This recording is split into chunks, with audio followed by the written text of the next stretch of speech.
तर आज मी लहान मुलींना मेहंदी काढायला आली. तेवढ्यात एका लहान मुलीने विचारले की तुम्हाला ती काय म्हणतात त्याला, उंदराची आणि वाघाची स्टोरी माहिती आहे का? म्हटलं बरं बरं बरं. मग ती स्टोरी सांगते म्हटलं मी. काय होते ना, त्या उंदराच्या वाघाच्या स्टोरीमध्ये वाघ झोपलेला असतो आणि झोपताना त्याला हा उंदीर त्रास देत असतो. वाघाला खूप राग येतो. वाघ त्याला म्हणतो थांब, तुला पकडतो ना खातो. पण तेवढ्यात काय झालं, तेवढ्यात तो म्हणतो सॉरी, मी आता कधी असं करणार नाही.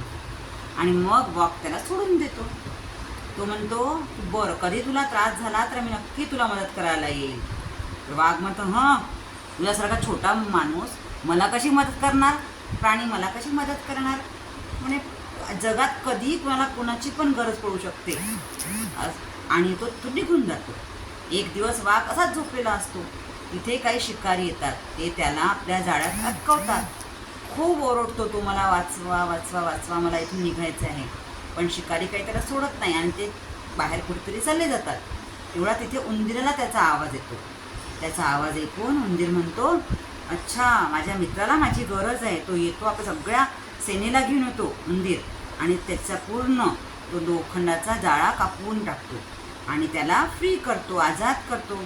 तेव्हा वाघ म्हणतो हां, अगदी बरोबर, तू हा छोटा असून सुद्धा तू माझी मदत करू शकला.